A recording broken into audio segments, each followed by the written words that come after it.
येळगुड येथील पंक्चर दुकानदाराचा अज्ञातांकडून खून।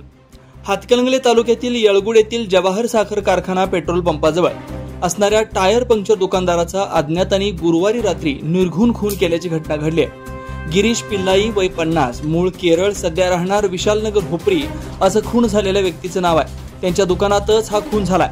या घटनेनंतर अतिरिक्त पोलीस अधीक्षक निकेश खाटमुडे पाटील व पोलीस उपअधीक्षक समीर सिंह साळवी यांच्यासह हुपरीचे पोलीस अधिकारी हे घटनास्थळावरील माहिती घेऊन तपास करतात। गिरीश पिल्लाई याचं पेट्रोल पंपासमोरच टायर पंक्चरचं गेल्या 25 वर्षापासून दुकान आहे। त्यांची पत्नी हुपरीतील एका शाळेत शिक्षिका म्हणून कार्यरत होते। मात्र 6 महिन्यांपूर्वी त्यांनी पत्नी व मुलांना आपल्या मूळ गावी केरळमध्ये पाठवलं होतं। रात्री दुकान बंद करून ते तेथेच झोपलेले होते। त्यांच्या पत्नीने रात्री त्यांना फोन केला होता, मात्र त्यांचा संपर्क झाला नाही। त्यामुळे त्यांनी पतीच्या मित्राला फोन करून माहिती दिली। त्यानंतर मित्रांनी गिरीश यांच्या दुकानात जाऊन पाहिलं असता ते रक्ताच्या थरोळात पडल्याचं आढळून आलं।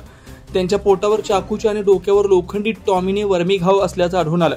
त्यांनी या घटनेची माहिती पोलिसांना दिली। यावेळी पोलिसांनी घटनास्थळी धाव घेत तपास सुरू केला आहे।